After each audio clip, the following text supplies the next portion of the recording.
De graafwerkzaamheden in Dokkum binnen meestelijke bonken voen.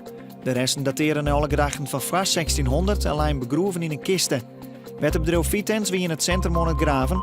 Op dat plak wie een begraafplak. Het werk is voortdurend stillijn, de locatie is aanzetten. De Rie van de Frieske Beweging wil dat de meldkamer als eerste vraagt in hokkertaal meest geholpen worden wollen. Dat maakt mij een automatisch karmenu, zodat er geen miscommunicatie meer ontstaat. Aanleiding is de bron in Bozem, waarbij de melder Fries praten en net begrepen waard. Een bijzondere training juist op Sportpark Squatterwoord. Daar trainde de selectie van Frieske topamateurs onder leiding van Foppe de Haan.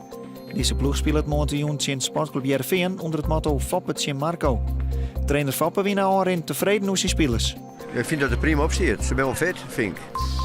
Een meerderheid van de gemeente van Ljout liet het akkoord te wijzen met de kandidatuur van culturele haatster 2018. Wel moet er duidelijkheid komen hoe de positie van Ljout in het bidboek en wat het bedrijfsleven mij betelt. Juist praten de Ljouter Rio over het presenteren bidboek. Juni is nog helder waar, maar vannacht begint de loft. De temperatuur leidt om de zo'n graden heen. Morgen bewolkt en geregeld rein. In het waardgebied wordt er kans op wat zinnen. Het wordt dan zo'n 14 graden.